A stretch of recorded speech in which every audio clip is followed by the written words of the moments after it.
Scope है CS के बाद, उसके बारे में बताएं। सीएस बनने के बाद जो है हमारे पास दो ऑप्शन आते हैं कि आप एक जॉब कर सकते हैं, आप एक प्रैक्टिस कर सकते हैं। आपके हिसाब से क्या बेटर है, सीएस के बाद जॉब करना सीएस की या फिर प्रैक्टिस करना अपनी खुद की? अगर देखिए, मैं कहता हूँ कि जॉब अच्छा है या प्रैक्टिस, सबसे अच्छा है कि आपके लिए क्या अच्छा है। आपके लिए जॉब अच्छी है, आपके लिए प्रैक्टिस अच्छी है। सो आजकल लोग क्या करते हैं, सीएस करने के बाद इंसॉल्वेंसी प्रोफेशनल का एग्जाम दे देते जी। हैं। तो ये इंसॉल्वेंसी प्रोफेशनल होते क्या है, इसको बनते कैसे, क्या रिक्वायरमेंट्स होती है, तो इसके बारे में बताइए।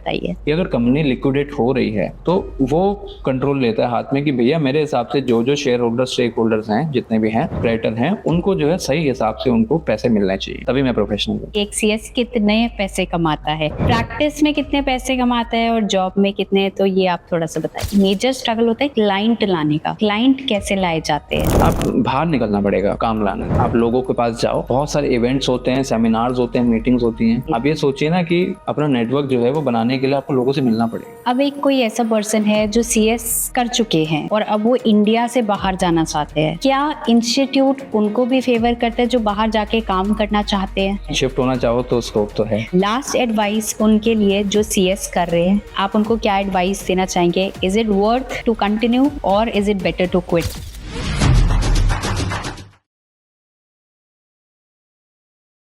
चलिए, ये तो हमने बात कर ली सीएस के बारे में, कैसे करते हैं ये वो। अब सीएस हो गई तो हाँ। क्या स्कोप है सीएस के बाद, उसके बारे में बताएं। सीएस बनने के बाद जो है हमारे पास दो ऑप्शन आते हैं कि आप एक जॉब कर सकते हैं, आप एक प्रैक्टिस कर सकते हैं। मैं Correct. बता दूं अगर जिनको नहीं पता कि प्रैक्टिस क्या होता है। प्रैक्टिस मतलब कि आप अपनी ही एक फर्म स्टार्ट कर सकते हो, जिसमें आप जो है अलग अलग क्लाइंट्स का आप काम करते हैं। और जॉब जो होता है, आप किसी कंपनी में एज अ एम्प्लॉय जाके वहां बैठ के वहां काम करते हैं उस जॉब का। राइट। सिंपल बोलूं तो job is like a vertical, कि आप कंपनी के इन एंड आउट सब करते हैं, और प्रैक्टिस लाइक हॉरिजॉन्टल की, जिसमें आप अलग अलग कंपनी के एक सरफेस लेवल की चीजें वहीं काम करते हैं। करेक्ट। तो दो ऑप्शन होते हैं हमारे पास। आपके हिसाब से क्या बेटर है, सीएस के बाद जॉब करना सीएस की या फिर प्रैक्टिस करना अपनी खुद की? देखिए, जॉब और प्रैक्टिस दोनों में ही मुझे लगता है कि काफी सक्सेस मिली है लोगों को। अभी तो आजकल तो थोड़ा सा चल भी रहा है सोशल मीडिया पे कि एशियन पेंट के सीईओ सीएस की जो है इतनी ज्यादा सैलरी है, टाटा वालों रिलायंस वालों की इतनी ज्यादा सैलरी है क्योंकि वो जॉब में है। ये चल भी रहा है, पीछे मैंने ये देखा भी था। बट मुझे लगता है कि सिंस प्रैक्टिस में जो है ना, वो स्काई इज द लिमिट, कि अगर आपकी बैंडविड्थ बहुत अच्छी है तो आप जो है बहुत ज्यादा काम उठा सकते हैं। आप लोगों के साथ एसोसिएट हो सकते हैं, आप अपनी टीम बना सकते हैं, आप पार्टनरशिप कर सकते हैं, और ओवरऑल जो है मुझे लगता है कि वो आप ज्यादा अच्छे से ग्रो कर सकते हैं। बट वही है ना कि अब जरूरी नहीं है कि सबका जो है वो ये चले भी, करेक्ट है ना। अगर देखिए, मैं कहता हूँ कि जॉब अच्छा है या प्रैक्टिस, सबसे अच्छा है कि आपके लिए क्या अच्छा है। आपके लिए जॉब अच्छी है, आपके लिए प्रैक्टिस अच्छी है। आपका स्किल है कि हाँ भैया, मैं जो है वो जा सकता हूँ बाहर, मैं सुबह शाम ऑफ टाइम में भी मैं काम कर सकता हूँ, मुझे जो है वो अलग अलग चीजों पे भी काम करने का मन है। उसके लिए प्रैक्टिस के लिए जो है हमें बाहर निकलना पड़ता है, मीटिंग्स के लिए भी, क्लाइंट से, आपको डिपार्टमेंट में भी निकलना पड़ता है, फिर आपको जो है और लोगों से भी मिलना पड़ता है, समझ रहे। फिर हमें ऑफिस में बैठ के काम करना है, लोगों से भी काम करवाना है, अपनी टीम का काम रिव्यू करना है, कभी क्लाइंट को जो है वो छुट्टी वाले दिन भी जो है चाहिए। तो थोड़ा सा डिफरेंट है। जॉब में क्या है कि चीजें हैं, बट ये है कि कम से कम जो है आपकी टाइमिंग ऑलमोस्ट सेम ही रहेगी। कभी कभी हो जाएगा लेट सेटिंग एक आधा घंटा, बट ये है। तो अगर आप थोड़ा सा इस साइड पे, मतलब प्रैक्टिस के लिए, अगर आपके पास ये स्किल्स हैं और आपको लगता है कि आप ये सब कर सकते हैं, करना चाहते हैं, तो मुझे लगता है कि प्रैक्टिस जो है वो उसमें ज्यादा ही स्कोप रहेगा, क्योंकि इसमें लिमिट ही नहीं है ना। करेक्ट। तो या तो एक और काम आप कर सकते हैं कि 2 to 3 इयर्स आपने जॉब कर ली और इतने इस दौरान में आपने समझ लिया कि आपका नेचर किस तरीके का है, क्या आप जॉब करना एंजॉय कर रहे हो, और अगर आप नहीं एंजॉय कर रहे हो, आपको लग रहा है नहीं नहीं मुझे तो अपना काम करना चाहिए, फिर आप प्रैक्टिस में स्विच हो सकते हैं। बहुत सही चीज आपने बोली कि सबसे ज्यादा सक्सेसफुल प्रैक्टिसिंग वही लोग हैं जिन्होंने एक्चुअली स्टार्टिंग में ना थोड़ा जॉब करके क्या कर लिया, एक तो अपनी प्रैक्टिस के लिए सेविंग भी कर ली, करेक्ट। थोड़ा सा काम भी ज्यादा सीख लिया, थोड़ी सी नेटवर्किंग भी बना ली, क्योंकि आप कंपनी में भी होते हैं तो थोड़ा बहुत तो आप इंटर डिपार्टमेंट या आप स्विच भी करते हैं, तो कहीं ना कहीं आपके कनेक्शन बनते हैं ना। Right right right. तो वो उसके बाद जब आप स्टार्ट करते हैं तो वो ज्यादा अच्छे से चलती है, ज्यादा देन कि आप सीधा आंख बंद करके बोल दें कि चलो मैं कल से जो है मेरे को प्रैक्टिस स्टार्ट करनी है, और मैं अकेले ही अपना ऑफिस खोल के बैठ गया और सोचा कि भैया काम जो है वो अपने आप चल के आ जाएगा। राइट। कंपनी सेक्रेटरी में सेक्रेटेरियल प्रैक्टिस के अलावा और क्या स्कोप है और आप और क्या-क्या काम कर सकते हो? देखिए, ये क्वेश्चन जो है सबसे ज्यादा मेरे से पूछा जाता है कि सीएस में स्कोप है भी या नहीं है। यार आप इतनी चीजें बोलते हो या आपने चीजें करते हैं, तो सच में सीएस में है तो क्या स्कोप है, हम कैसे कर सकते हैं? तो मैं बोलूंगा कि देखिए, सीएस में आप कंपनी में जा सकते हैं जॉब करने, लिस्टेड हो अनलिस्टेड हो। आप स्टार्टअप में भी जॉब कर सकते हैं। आज की डेट में आपको पता है कि स्टार्टअप वालों को रिक्वायरमेंट नहीं है सीएस रखने की, बट मैक्सिमम जो अच्छे स्टार्टअप है ना, वो लोग अपने अंडर सीएस रख रहे हैं क्योंकि रिक्वायरमेंट आ गई है। भले ही ऑन पेपर लीगल की नहीं है, बट उनको पता है कि हमें एक बंदा चाहिए जो कंप्लायंस जो है वो करवाएगा, चीजों को देखेगा। मेरा एक फ्रेंड है खुद का, वो जो है अभी उसमें है, डिलीवरी कंपनी में सीएस है। उसने पहले जो है लिस्टेड में भी काम किया है डॉक्टर मोरपेन में, और उससे पहले जो है उसने स्टार्टअप में भी काम किया है। राइट। तो वो बताता था कि यार स्टार्टअप में ना उसको ऐसा भी एक्सपोजर मिला कि वो खुद जाता था डील्स नेगोशिएशन करवाने। अरे वाह! हाँ, क्योंकि उनको रिक्वायरमेंट नहीं थी ऑन पेपर कि कैपिटल उनकी इतनी नहीं थी, बट उनको लगा था कि चाहिए। तो आज की डेट में जॉब्स जो है वो आप वहाँ भी कर सकते हैं। और साथ में आज की डेट में आप देखेंगे सबसे ज्यादा हाइप जो है वो आईपीओस का है। करेक्ट। एसएमई आईपीओ तो आपने सुना ही होगा, बहुत ज्यादा है। तो एसएमई आईपीओ जो है सबसे ज्यादा जो है उनको लीड कौन करता है? Merchant banker. मर्चेंट बैंकर्स के पास बहुत अच्छी अपॉर्चुनिटी होती है कंपनी सेक्रेटरीज के लिए कि आप मर्चेंट बैंकिंग फर्म ज्वाइन कर सकते हैं, आप लॉ फर्म ज्वाइन कर सकते हैं, आप सीए की फर्म ज्वाइन कर सकते हैं। EY जो है वो इतनी बड़ी है, KPMG है, PwC है, यहाँ पे भी काफी सारे कंपनी सेक्रेटरीज हैं, करेक्ट यहाँ कर सकते हैं। और अब तो आपको पता ही है कि हमारा जो ICSI उनका MOU जो है वो अराउंड 9 कंट्रीज के साथ भी जो है वो चैप्टर उनके डेवलप हो रहे हैं। Correct, correct. फॉरेन में तो सेक्रेटेरियल प्रैक्टिस के अलावा भी काफी स्कोप है। बिल्कुल, आप मर्जर्स एक्विजिशन कर सकते हो बिल्कुल। और आप NCLT जा सकते हो, NCLT में जा सकते हैं, आप IBC में आप काम, इंसॉल्वेंसी बैंकरप्सी में काम कर सकते इंसॉल्वेंसी हैं, में कर सकते हैं, टैक्सेशन में काम कर सकते टैक्सेशन हैं, में आप NBFCs का काम कर सकते हैं, फेमा का काम कर सकते हो, फॉरेन एक्सचेंज RBI का, RBI का काम कर सकते हैं। करेक्ट। क्या नहीं है? आप देखिए लाइसेंसिंग का भी आपने बताया था, फूड लाइसेंसिंग, मैं लाइसेंसिंग की बात करने वाला था। लाइसेंसिंग में देखिए ड्रग लाइसेंस है, फैक्ट्री रजिस्ट्रेशन है, food safety license, correct, shop establishment उसमें आ जाता है। आप एक कंपनी में जब एंटर करते हैं तो उसके आसपास इतनी सारी चीजें एप्लीकेबल हो जाती है, आपके पास बहुत स्कोप है। और आज की डेट में मेरी अभी पीछे बात हो रही थी, मेरे फ्रेंड हैं वो अभी पीछे जो है वो अलवर चैप्टर के चेयरमैन रह चुके हैं। अच्छा। तो वो मेरे काफी अच्छे फ्रेंड हैं, तो उनसे मेरी ये बात हो रही थी कि यार हाँ भाई, स्कोप तो मार्केट में है, काम भी बहुत है। करेक्ट। हमसे ही कभी कभी लगता है यार बैंडविड्थ नहीं हो पा रही है, बट कहीं ना कहीं मैं कहूंगा कि मैच क्या नहीं होता। जैसे हम पहले बात कर रहे थे कि अगर जो है हमारे को, मान लीजिए अगर मेरी फर्म है, मेरे को मार्केट में काम मिल रहा है अच्छा लाने का, लेकिन मेरे पास टीम ही नहीं है, टीम मतलब मेरे पास वैसे लोग ही नहीं है जो अच्छा काम कर सके, तो फिर वो मैं नहीं कर पाऊंगा ना। तो काम है, स्कोप है, बट ये है कि ऐसा नहीं है कि सारी चीजें जो है वो थाली में परोसी मिलेंगी। करेक्ट। उसके लिए जो है आपको वो करना पड़ेगा, मेहनत करनी पड़ेगी, स्किल सेट जो है वो मेंटेन करना पड़ेगा। चलिए, हमने अभी एक बात की इंसॉल्वेंसी प्रोफेशनल के बारे में, IBC के बारे में बोला था बेसिकली। सो आजकल लोग क्या करते हैं, CS करने के बाद इंसॉल्वेंसी प्रोफेशनल का एग्जाम दे देते हैं। तो ये इंसॉल्वेंसी प्रोफेशनल होते क्या है, इसके लिए इसको बनते कैसे, क्या रिक्वायरमेंट्स होती है, तो इसके बारे में बताइए। देखिए, IBC insolvency and bankruptcy code 2016 जो हम कोड है, इसमें आप सबसे पहले देखिए कि 2 चीजें हैं। पहला है IBBI, IBBI, insolvency and bankruptcy board of India, वो बोर्ड है एक, ठीक है। उसके बाद है IPA, इंसॉल्वेंसी प्रोफेशनल एजेंसी, ठीक है। आपको क्या है, सबसे पहले उसकी एलिजिबिलिटी है। पहले होता क्या है, देखो होता क्या है, इंसॉल्वेंसी नाम से हमें पता लग रहा है कि जो भी ऐसे मैटर्स होते हैं जिसमें कि कंपनी इंसॉल्वेंट हो सकती है या हो भी जाती है, तो उस मैटर के लिए जो है वो प्रोफेशनल है। उस प्रोफेशनल का काम क्या है, उसका मेक श्योर है कि भैया जो हमारे क्रेडिटर है कंपनी के, क्योंकि कंपनी सेक्रेटरी मैंने आपको बताया था ना कि वो एक ब्रिज होता है। करेक्ट। तो वो स्टेक होल्डर सबसे कंपनी के लिए मेन क्या होता है, स्टेक होल्डर, चाहे क्रेडिटर हो चाहे शेयर होल्डर हो, है ना। तो वो स्टेक होल्डर का इंटरेस्ट जो है वो सही से प्रोटेक्ट हो, उनको सही से चीजें मिले, उसका काम ये होता है इंसॉल्वेंसी प्रोफेशनल का कि अगर कंपनी लिक्विडेट हो रही है तो वो कंट्रोल लेता है हाथ में कि भैया मेरे हिसाब से जो जो शेयर होल्डर स्टेक होल्डर्स हैं जितने भी हैं क्रिएटर हैं उनको जो है सही हिसाब से उनको पैसे मिलने चाहिए, तभी मैं प्रोफेशनल हूँ। और इसके लिए एलिजिबिलिटी, जैसे मैं आपको बता रहा था, एलिजिबिलिटी ये है कि अगर एक तो है कि आप 10 साल या उससे ज़्यादा का एक्सपीरियंस है, उसमें कौन कौन आ सकते हैं, कंपनी सेक्रेटरीज हैं, चार्टर्ड अकाउंटेंट्स है, कॉस्ट अकाउंटेंट है आपके, और एडवोकेट्स भी हैं।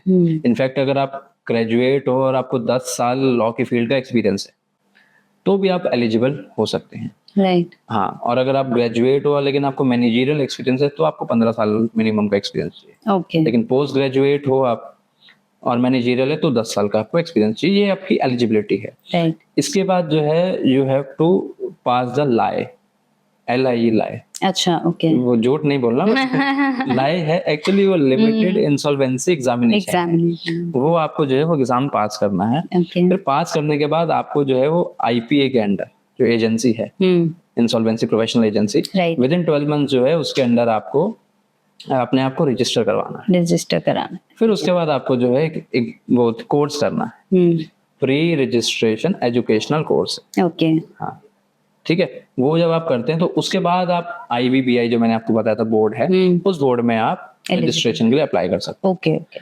लेकिन मान लीजिए कि अगर आपके पास 10 साल से कम का एक्सपीरियंस, हाँ, तो इसमें भी प्रोसेस सेम है, बट आपको LIE से पहले जो है आपको एक ग्रेजुएट इंसॉल्वेंसी प्रोग्राम है, GIP जिसे हम कहते हैं, वो उसका जो है वो आपको कोर्स करना पड़ेगा। Okay. तो फिर वो मान लिया जाएगा कि आप 10 ईयर के लेवल आ गए। फिर सेम चलेगा कि आपको LIE पास करना है, फिर आपको 12 महीने के अंदर अंदर अपने आपको IPA में जो है रजिस्टर कराना है, फिर आपको जो है वो प्री रजिस्ट्रेशन एजुकेशनल कोर्स करना है, फिर आपको जो है वो लास्ट में आप IBBI के अंदर अपने आप को रजिस्टर करवा सकते हैं।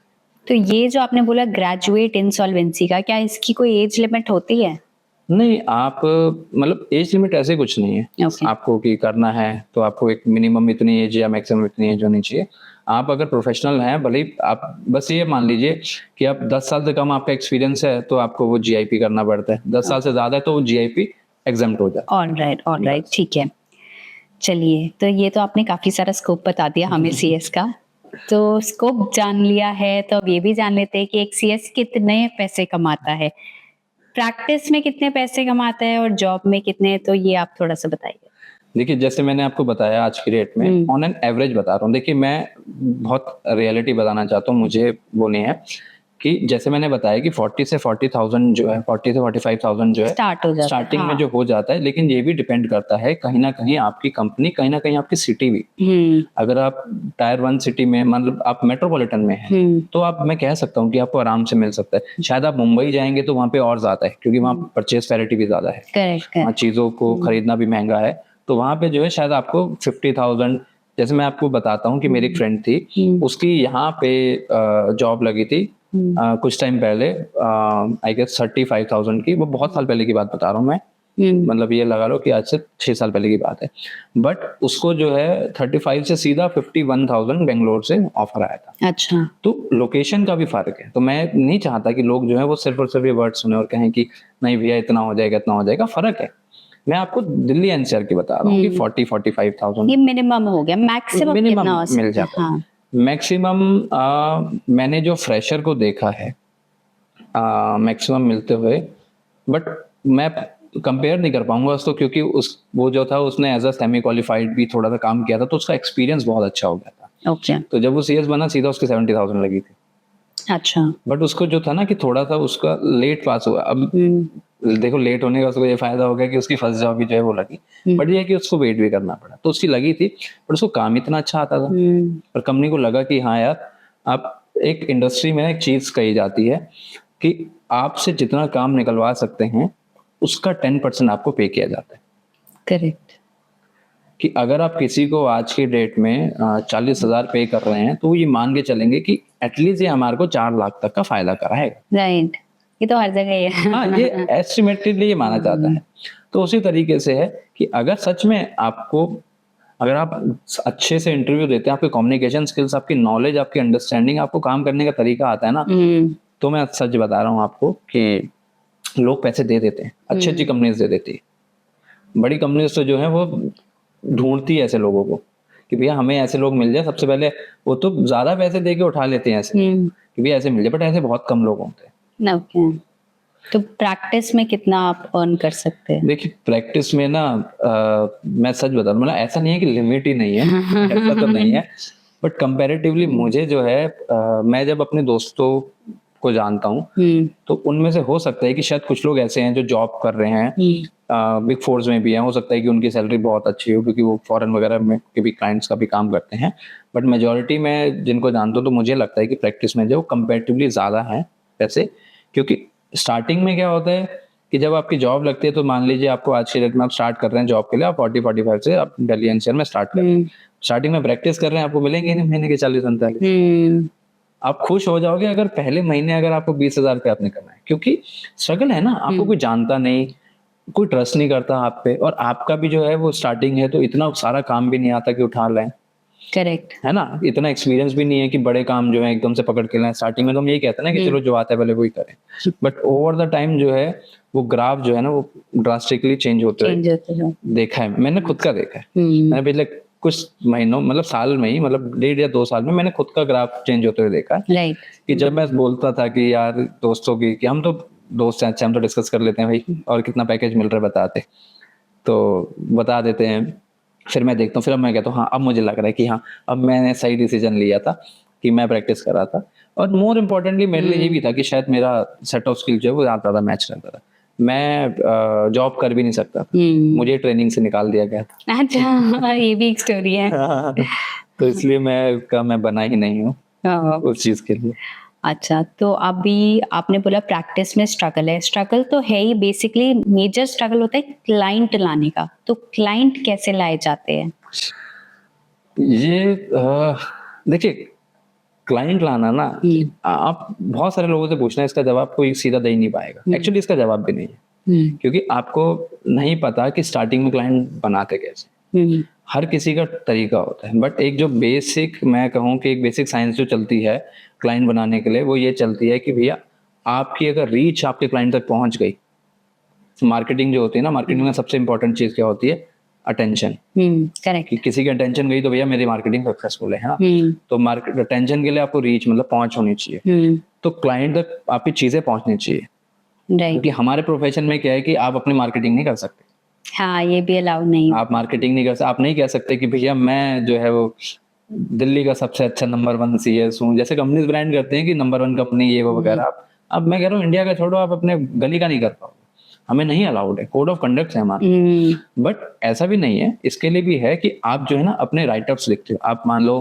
कि जैसे कि कोई आर्टिकल लिखते हो जिसकी वजह से जो है लोगों को काफी अच्छी इन्फॉर्मेशन मिलती है, करेक्ट तो आपके प्रोफेशन वाले लोग होते हैं यार इसने इतना अच्छा आर्टिकल लिखा है तो इसको ये काम आता होगा, चल यार इससे करा लेते हैं, तो एक राइटअप्स मैं कहता हूँ कि बहुत अच्छा तरीका है लोगों तक पहुंचने का, उनको बताने का कि मुझे ये काम करना। तो ये राइटअप्स आप कहाँ लिखते हैं मतलब? राइटअप्स के लिए आज की डेट में टेक्समैन है, वो आपसे मांग लेता है, आप CA क्लब है और भी बहुत सारे, आप खुद की अपनी तो ब्लॉग जैसे ब्लॉग लिंक्डइन है, हम ब्लॉग लिख दे, कोई भी एक आर्टिकल या किसी टॉपिक पे अगर आप बताते हैं तो लोग फिर कहीं ना कहीं से आ जाते हैं। मेरे को जो है एक अच्छे क्लाइंट इस वजह से मिले थे क्योंकि मैंने जब स्टार्टिंग करी थी तो मैंने एक इनकॉर्पोरेशन करी थी, मैंने एक आर्टिकल में लिटरली बहुत बेसिक चीजें भी डाल दी कि भैया इस चीज पे ना जो है बार बार ये सबमिशन आ रहे हैं, अच्छा तुम ये फॉर्म लगाओगे ना तो ये फॉर्म फिल ही नहीं हो रहा है, टेक्निकल एरर आ रहे हैं, मैं तो बहुत सीधा सब डाल दिया आर्टिकल में, और वो पढ़ने के बाद जो है एक्चुअली मेरे पास एक अच्छी कंपनी का जो है काम आ गया। अच्छा। और आज भी वो मेरे साथ है वो कंपनी। अरे वाह। तो ये भी है, ये भी आपको फायदा देता है। दूसरा है, मैंने एक चीज करी थी कि आप बाहर निकलना पड़ेगा आपको काम लाने का। आप लोगों के पास जाओ, बहुत सारे इवेंट्स होते हैं, सेमिनार्स होते हैं, मीटिंग्स होती हैं। आप ये सोचिए ना कि आप अपना नेटवर्क जो है वो बनाने के लिए आपको लोगों से मिलना पड़ेगा। मैं तो सबसे बढ़िया पता है क्या कहता हूँ कि आप लोग जो है वो जहाँ पे बिजनेसमैन आते हैं वहां चले जाओ, किसी ऐसे इवेंट में चले जाओ, भले 400-500 रुपए 1000 रुपए की टिकट हो, कोई दिक्कत नहीं है, बट आप ये सोचो कि वहां पे अगर 20 लोगों के पास भी आपका कार्ड पहुंच गया और आपने उनको बस एक्सप्लेन कर दिया कि आप क्या करते हो और आप कैसे उनकी मदद कर सकते हो, उनमें से आई गेस मुझे लगता है कि कोई ना कोई कभी ना कभी कुछ टाइम में एटलीस्ट एक बंदा तो आपको काम दे ही देगा, वो एक तो कन्विंस हो ही जाएगा। करेक्ट। और एक ने दे दिया तो वो आपके 1000 भी गए, मतलब चेन बन जाती है। हाँ, 1000 भी वापस आ गए, काम भी मिल गया, और वो बंदा जो है ना वो अपने जो बाकी 19 लोग जो होंगे जिनसे आपकी बात हुई थी, वो उनको ट्रस्ट दिलाएगा कि भाई मैंने इससे काम करवाया था, ये जेन्युइनली ये अच्छा काम करता है, तो वो फिर आप पे शायद ट्रस्ट ना करते हो बट वो उस पर ट्रस्ट करते होंगे क्योंकि वो उन्हीं की बैच, वो उन्हीं का दोस्त होगा, वो उनका जानकार होगा। तो ये चेन होती है और नहीं। फिर चेन से ही आपको काम जो है वो आता रहता है, आता रहता है, आता रहता है। कोई कह देगा आपको कि यार अच्छा यार तूने ये यहाँ से कराया, अच्छा मैंने यहाँ से कराया, तो एक काम कर यार मेरे को ही बता दे। करेक्ट। है चेन रिएक्शन क्लाइंट बनाना। और वो स्टार्टिंग का जो एक बेस है ना, वो बनाने के लिए मैंने जो किया था, मैंने एंटरप्रेन्योर का एक पेज होता था, स्टार्टअप पेज था फेसबुक पे। मैं उस पेज पे क्या करता था, जब मेरा ऑफिस का काम खत्म हो जाता था शाम को जाके पूरी मतलब 2-3 घंटे बैठ के जितनी भी क्वेरीज होती थी ना और मुझे आंसर आते थे, मैं सबके आंसर लिख देता था। वाह, ये तो बहुत अच्छा हाँ, तरीका है। मैंने कोरा तक पे लिखे हैं इतने आंसर, सबके आंसर लिखता था, जो जो मेरे को आता था नीचे लिखता था, अच्छा feel free to contact this is number Gaurav Keswani, feel free to contact. और मुझे वहां से, आप मानोगे नहीं, बेंगलोर, चंडीगढ़, लुधियाना, यहाँ से मुझे लोगों के फोन आए, सर हमारी ये कंपनी बनानी है, आप बना देंगे? मैंने कहा यहाँ बैठे बैठे बन जाएगी।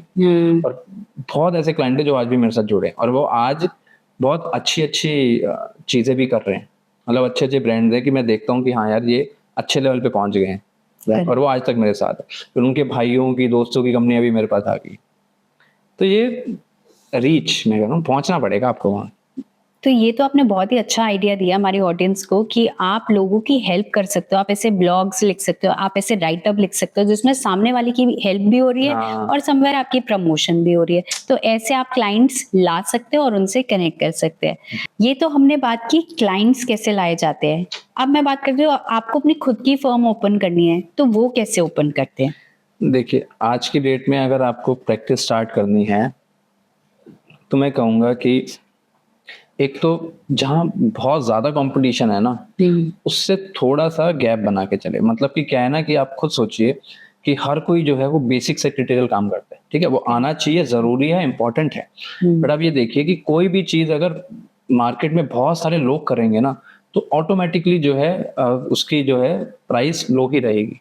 राइट। कोई भी है, ये तो देखो बेसिक इकोनॉमिक्स है कि कोई भी चीज अगर भैया एक चीज को करने के लिए अगर मेरे पास 1000 लोग हैं तो मुझे पता है मैं किसी के पास भी जाऊंगा तो सब कंपटीशन के चक्कर में अपना प्राइस लो करेंगे। लेकिन अगर आप ऐसी चीजें करेंगे जिनमें जो है वो कम ही लोग जा पाते हैं या कम ही लोग जाते हैं या कोशिश नहीं करते या किसी भी रीजन से कम लोग होते हैं कंपैरेटिवली, तो वो जो ऊपर की चीजें आती रहती है ना, वो एक आपका पिरामिड बनता रहता है, वो जैसे आप ऊपर जाएंगे ना वहां पे आपका स्कोप बढ़ जाएगा। अच्छा। जैसे मैं फॉर एग्जांपल मैं आपको बताता हूँ कि जैसे कि अब हमारे में जो है ये कह देता हूँ कि मिनट्स बनाना, हम लोगों का रजिस्टर बनाना, ये सब मेंटेन करना बहुत ज़रूरी होता है। फाइलिंग करना, बेसिक फाइलिंग करना, फॉर्म फाइलिंग करना, ये सब ज़रूरी है। ये सब का आना चाहिए, ज़रूरी है, इंपॉर्टेंट है, करो भी। मैं नहीं कह रहा काम छोड़ो, बट मैं कह रहा हूँ साथ साथ में ना डेवलप करो कि कोई और चीज़ों में भी आप काम करते हो जहाँ पे कम लोग हैं। राइट। समझ गए ना? क्योंकि हमें, आप आज की डेट में एक बात बताइए, आप अगर किसी ऐसी जगह पे जा रहे हैं जहाँ पे 100 कंपनी सेक्रेटरीज हैं,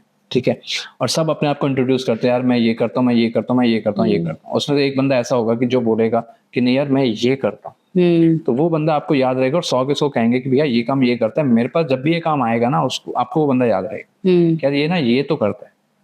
तो एक काम करते हैं कि इसी से ही करवा लेते हैं भैया। राइट। तो मेरा जो एडवाइस है वो यही है, पहला कि जब अपनी फर्म स्टार्ट करें तो मेक श्योर कि आप अपने आप को जो एडवर्टाइज कर रहे हैं, कुछ करें ना, वो कुछ ना कुछ एक ऐसी चीज डिफरेंट करे जो कम लोग कर रहे हो। तभी क्या है कि अब मैंने जो है खुद की अपनी प्रैक्टिस में जो है मैं तो कुछ सीखा, मैं 3-4 चीजें सीखी थी। फिर मैंने जो है वो ट्रेडमार्क में आया मैं कि ट्रेडमार्क अटर्नी बनना है मुझे। फिर मुझे लगा कि मुझे लाइसेंसिंग में जाना है क्योंकि यहाँ पे कम लोग हैं। अब एक और चीज मैं एडवाइस देना चाहूंगा, जरूरी नहीं है कि जहाँ पे लॉ में लिखा है कि भैया यहाँ CS काम कर सकते हैं वहीं करना। समझ रहे हैं कि अब हो सकता है कि भैया कोई ऐसा रजिस्ट्रेशन है, स्टार्टअप इंडिया का रजिस्ट्रेशन है, उसमें कहीं नहीं लिखा कि ये करने के लिए आपको डिग्री चाहिए। अच्छा। कहीं नहीं लिखा ना कि उसमें कहीं आपको रिपोर्ट या साइन या कुछ नहीं करना कि CS का ही साइन लगेगा तो ही आप स्टार्टअप इंडिया का रजिस्ट्रेशन होगा, ऐसा कुछ नहीं है। तो आप वो भी कर सकते हो, आपको बस आना चाहिए। तो मतलब लिमिट मत करो अपने आप को कि नहीं यार जहाँ जहाँ या तो बाकी लोग कर रहे हैं मुझे वहीं जाना है, या जहाँ आगे लिखा है तो वहीं जाना है। आप बहुत सारे डिफरेंट काम कीजिए। और आज की डेट में मैं इसलिए कहता हूँ प्रैक्टिस सक्सेसफुल है क्योंकि मैं भी बहुत सारी ऐसी चीजें करता हूँ जहाँ पे मुझे लगता है कि इसके लिए सीए, सीएस, एडवोकेट या हो सकता है किसी भी चीज की डिग्री की जरूरत ना हो, लेकिन ये काम हो सकता है, इसके स्किल्स हैं मेरे पास। और वो मुझे पता है कि वहां पे बहुत कम कंपनी सेक्रेटरीज होंगे जो ये चीज करते होंगे। करेक्ट। तो उससे क्या है कि मैं अगर कोई कोटेशन दूंगा तो क्लाइंट के पास वैसी कोटेशन बहुत कम आई होंगी, क्योंकि उनको पता है मार्केट में लोग ही कम है। जी बिल्कुल। समझ गए? हाँ। तो एक है कि अपना स्कोप जो है वो वाइड रखो और थोड़ा डिफरेंट भी रखो। और स्टार्टिंग में अगर आपको प्रैक्टिस फर्म खोलनी है तो मैं कहूंगा यार अकेले मत बैठो। एक तो आपने एडवाइस किया कि 2-3 साल, 4 साल, 5 साल आप जॉब कर लो, थोड़ा सा बेस बना लो, आइडिया ले लो। उसके मीनवाइल के साथ साथ में अगर आपका कोई जानकार प्रैक्टिस कर रहा है तो उससे थोड़ा समझते रहो, सीखते रहो। Right right. ठीक है, या आप एक काम करो, आप पार्टनरशिप में आ जाओ। पार्टनरशिप में क्या हो जाता है ना कि एक बंदा काम ले आता है, दूसरा मैनेज कर लेता है, फिर धीरे धीरे आप टीम बनाते हो तो आपके ना स्किल्स जो हैं कॉम्प्लीमेंट्री हो जाते हैं, कि बढ़ जाते हैं काम।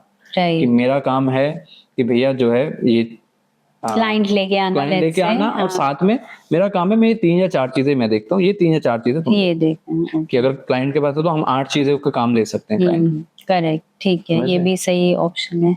चलिए, ये तो हमने सब कुछ प्रैक्टिस के बारे में डिस्कस कर लिया और जॉब के बारे में भी डिस्कस कर लिया।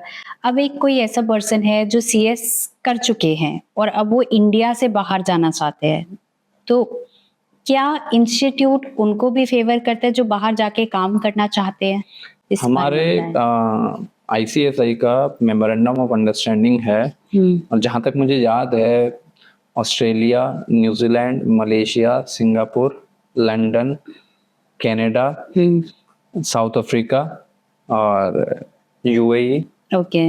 हाँ, आई गेस एक और है, शायद मैं बोल रहा हूँ।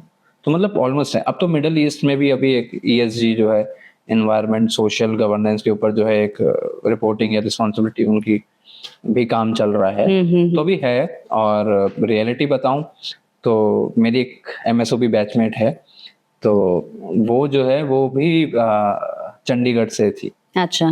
तो वो जो है न्यूजीलैंड में शिफ्ट हो गई क्योंकि आफ्टर मैरिज। तो मैंने उससे पूछा था कि रियलिटी बताओ कैसा है, तो उसने बताया था कि वहां पे क्या है कि आप लोगों को धीरे धीरे क्या होता है ना, वहां के लॉ समझ आ जाते हैं। करेक्ट। ठीक है, इंटरप्रिटेशन सेम होगी बट हो सकता है ना यहाँ पे फॉर्म अलग जाता है, वहां अलग जाता है, यहाँ टाइमिंग कि जो चीज 30 डेज में फाइल होनी है वो डिफरेंट होती है।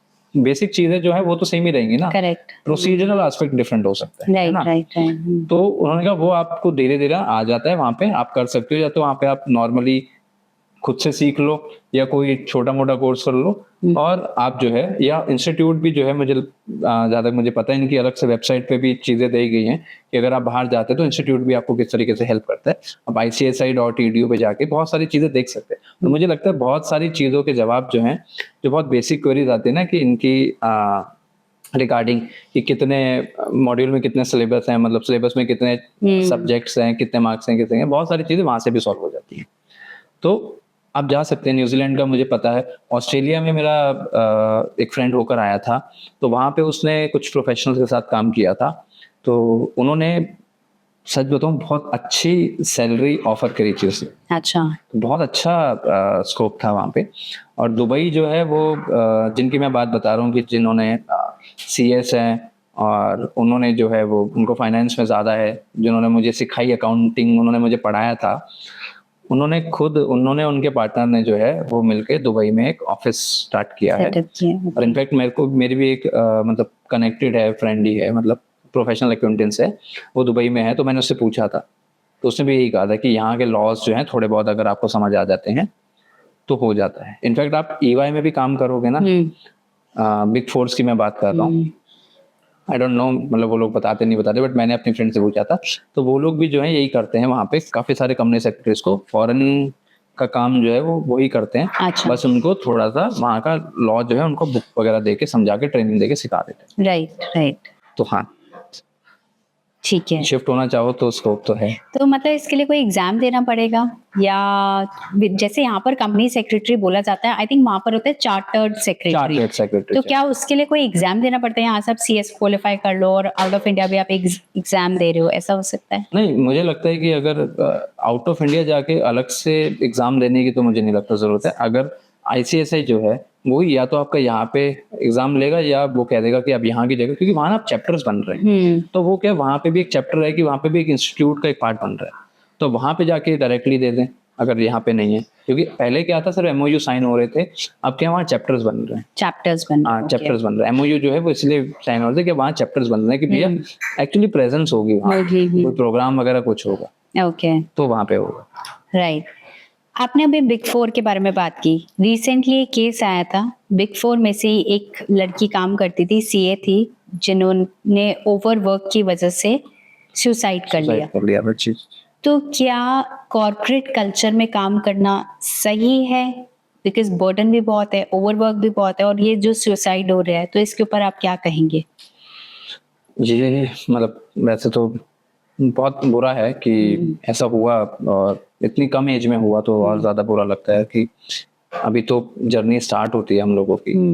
बट मैं सच बताऊं, मैं यही कहता हूं कि अब कॉर्पोरेट जो है उनको, मेरे को लगता है कि थोड़ा सा शायद कुछ कंपनीज में हो भी गया या पहले भी है, या अच्छी कुछ कंपनीज में ऐसा है कि वो आपको जो है वो इतना ज्यादा नहीं स्ट्रेस दे रहे। बट ईवाई या पीडब्ल्यूसी, या मैं कोई भी बिग फोर की बात करूं, मैं पर्टिकुलर किसी का नाम नहीं लेना चाहता, वहां पे प्रेशर होता है, ज्यादा होता है प्रेशर, क्योंकि उनके पास काम भी बहुत होता है। बट कहीं ना कहीं हम लोगों को ना, देखिए, खुद अपनी जिम्मेदारी लेनी होगी। करेक्ट। हमें खुद ही जिम्मेदारी लेनी होगी कि हो सकता है कि शायद हम सिस्टम को इतने जल्दी ना बदल पाए या कंपनीज को ना बदल पाए, लेकिन वो क्यों कर रही है, कैसे कर रही है, उनका मुझे नहीं लगता कि बहुत सारे लोगों के पास जवाब है। करेक्ट। ना ही वो एक दिन में या कुछ दिनों में उन सबको बदल सकते हैं। तो सबसे पहले जो है हमारी खुद के लिए भी जिम्मेदारी होती है, तो हमें जो है इस चीज का ध्यान रखना है कि हाँ यार देखो, मेरी लाइफ है, मेरी हेल्थ है, मेरा स्ट्रेस है, तो मुझे ही कहीं ना कहीं ना बोलना पड़ेगा चीजों को लेके। हो सकता है कि कई लोग कहेंगे कि नहीं यार, ना बोल दिया तो जॉब चली जाएगी। यार देखो, लाइफ से इंपॉर्टेंट नहीं है कुछ, करेक्ट करेक्ट, है ना, अपॉर्चुनिटी मिल जाएगी। बट हो सकता है कि आप एक बार ट्राई तो करो, क्या पता वो भी समझे कि नहीं यार, हमने शायद इतना ध्यान नहीं दिया कि शायद इसके ओवरबर्डन हो गया, हम ही नहीं समझ पाए। बेसिकली कम्युनिकेट करो अपने बॉसेस को। पहले सबसे पहली जिम्मेदारी मुझे लगता है खुद ही ले लेनी चाहिए, करेक्ट, रादर देन किसी भी सिस्टम या किसी भी चीज पे वो करने के डिपेंड होने से पहले। राइट राइट, बिल्कुल ठीक है। क्या सीएस किसी भी एज में कर सकते हैं? क्या कोई एज लिमिट है सीएस की? नहीं, हमारा इंस्टीट्यूट तो कोई क्राइटेरिया नहीं डालता। इनफैक्ट जानते हो, आपके भी बैचमेट हैं सीएसए तो गोयल मैम, उन्होंने तो 47 की एज में सीएस क्लियर किया है। Correct correct. तो एज ऐसे क्राइटेरिया नहीं है। आई थिंक हमारे इंस्टीट्यूट की सबसे अच्छी बात ये है कि एक तो एज कोई क्राइटेरिया नहीं है, ये मैं सीए के लिए भी बोलूंगी, सीएस के लिए भी बोलूंगी, और सीएमए के लिए भी बोलूंगी ऑटोमेटिकली। और सबसे बेस्ट चीज है, रिजर्वेशंस नहीं है। हाँ, ये तो आई थिंक सबसे बेस्ट चीज है कि कोई वो नहीं है। इनफैक्ट हमारे इंस्टीट्यूट में एक चीज ये भी अच्छी है, जैसे आपने बताया कि हम जैसे लोगों के लिए जो 60% में ही बैठ जाते हैं 12 के बाद, तो उन लोगों को भी जो है कि अपॉर्चुनिटी मिलती है। शायद अगर ना मिली होती मुझे वो अपॉर्चुनिटी, तो मुझे नहीं पता मैं कहाँ होता। हाँ, बट इतना पता, यहाँ तो नहीं बैठा होता। तो ये चीज अच्छी है कि रिजर्वेशन भी नहीं है और कोई एज क्राइटेरिया भी नहीं है, और कोई मार्क्स का भी नहीं, बस आप पास हो जाओ तो फिर आप सीएस कर सकते हो। बस मेहनत बहुत है। हाँ, उसके बाद बहुत मेहनत है, बहुत मेहनत, वो तो है ही। चलिए, लास्ट एडवाइस उनके लिए जो सीएस कर रहे हैं, आप उनको क्या एडवाइस देना चाहेंगे? Is it worth to continue और is it better to quit? मुझे जो आज की जनरेशन में सबसे ज्यादा प्रॉब्लम लगती है, आज की जनरेशन की बात मैं इसलिए करूँ, मैं ऐसा नहीं कि मैं भी बहुत डिफरेंट बहुत जनरेशन का हूँ, बट अब क्या है ना कि मैं बहुत सारे सेशंस वगैरह लेता हूँ, लोगों से मिलता हूँ, बात करता हूँ, तो मुझे जो लोगों में आजकल दिखता है ना, वो सच बताऊं तो बहुत ज्यादा लोगों में वो पहले जैसे हम लारे टाइम में क्या होता था ना कि भैया हम लोग बहुत ज्यादा सीरियस थे कि अपने कोर्स के लिए कि भैया हमें करनी है, मेहनत तो करनी है। मानोगे नहीं, मेरा दोस्त था, हम लोगों के जो लास्ट एग्जाम के अंदर, हम लोग जब एग्जाम देकर आए, हम लोग क्या करते थे, भैया चलो आज कम से कम छुट्टी मिलेगी, रेस्ट करेंगे, पार्टी करेंगे। और लिटरली हम लोग जो है वो मैं फ्लैट पे रहा था कुछ टाइम पे, वही अपने दोस्तों के साथ, तो एक कमरे में हम लोग जो है वो क्या कहते हैं, तैयारियां कर रहे हैं कि चल यार वो माजा कोल्ड ड्रिंक ले आए, चल मैगी बनाते हैं, ये करते हैं, आज तो आराम से फुल पार्टी करेंगे। मेरा जो फ्रेंड था मेरे साथ, जो है वो स्कूल टाइम से फ्रेंड था, वो भी सीएस कर रहा था, वो बंदा सीधा अपने रूम में गया और लिटरली वो अपने अगले मॉड्यूल की तैयारी करने लग गया, और डेडिकेशन उसमें इतनी थी कि उसने मेरे से भी जल्दी जो है वो सीएस क्लियर करी। तो अगर सच में आप डेडिकेटेड हैं, जो आजकल कम है, फिर आप मेहनत कर सकते हैं, आप डेडिकेटेड हैं और आपको पता है कि आपका गोल है और आपको सच में अचीव करना है, कि वैसा वाला नहीं कि सिर्फ दिखाने के लिए कि जल्दी जल्दी सीएस बन जाए। एक्चुअली मुझे करना है, मुझे करके दिखाना है और मुझे अच्छा मीडियोकर सीएस नहीं बनना, मुझे एक्चुअली एक लेवल वाला बनना है। तो मैं कहूँगा कि ये वर्थ इट है। अगर नहीं है तो फिर टाइम वेस्ट तो आप क्यों ही करना किसी का, कि आपको लग रहा है कि यार बार बार नहीं हो पा रहा। और ठीक है, कभी कभी मुझे लगता है कि ठीक है, हर किसी के लिए सारी चीजें बने भी नहीं, करेक्ट, नहीं बने ना सबके लिए, तो नहीं कर सकते, तो मुझे लगता है कि ठीक है, कोई प्रॉब्लम नहीं। राइट। तो इसमें मैं एक चीज बोलूंगी, अपना वाई अटैच रखो कि आप क्यों करना चाहते हो, रीजन क्या है। अगर वो रीजन स्ट्रांग है तो आपका शायद डेडिकेशन भी स्ट्रांग हो जाता है, जैसे आपने मेंशन किया। हाँ, मुझे लगता है कि सच में आपको पता है आपने क्यों स्टार्ट किया था, आपका गोल क्या है। हम मानो कि बहुत सारे लोग जो है ना आज की डेट में एम ही नहीं रखते कि एक्चुअली हमारे को जो है वो रैंक लेकर आनी है। सो मैं नहीं कहता कि भैया आप सबकी रैंक आ जाएगी, सबकी आ जाती तो वो रैंक नहीं कहलाती, बट वो कहते हैं ना कि aim for the star land on the moon. तो करेक्ट। अब अपना हाई एम ही नहीं रखते बहुत सारे लोग। बहुत सारे लोगों से मैंने पूछा कि सच में बताना कि ईमानदारी से कि आप लोगों ने जो है वो सोचा होगा कि हाँ यार मेरे को जो है रैंक के लिए पढ़ाई करनी है। करेक्ट। पूछो तो ये कहते हैं कि यार बस टेक्स्ट में हाँ, 40 आ जाए 50 आ जाए एग्रीगेट बन जाए ये निकल जाए। देखो ये शायद सुनने में अच्छा लगेगा बट रियलिटी ऐसे काम नहीं करती। तो आप Ultimate एम हाई करो, आपको एम हाई करो और सच में do what is required. Right. वो कहते हैं ना कि मतलब मेरे दोस्त ने मुझे एक कहावत कही थी कि अगर समुद्र को लाल करना है तो 2 बोतल शरबत की काम नहीं आएंगी, उतनी ही डालनी पड़ेगी जितनी जरूरत है। बिल्कुल ठीक है। चलिए, बहुत मजा आया सर आपसे बात करके। Thank you. बहुत ही कुछ सीखा, बच्चों ने भी सीखा, उन लोगों ने भी सीखा जो आगे सीएस में अपना करियर देखते हैं, और उन लोगों ने भी सीखा जो ऑलरेडी सीएस है कि हम क्लाइंट्स कैसे लाते हैं, क्या क्या स्कोप है, क्या ऐसा और काम कर सकते हैं, कैसे इस वे मतलब इस फील्ड में भी अपने आप को पॉपुलर कर सकते हैं।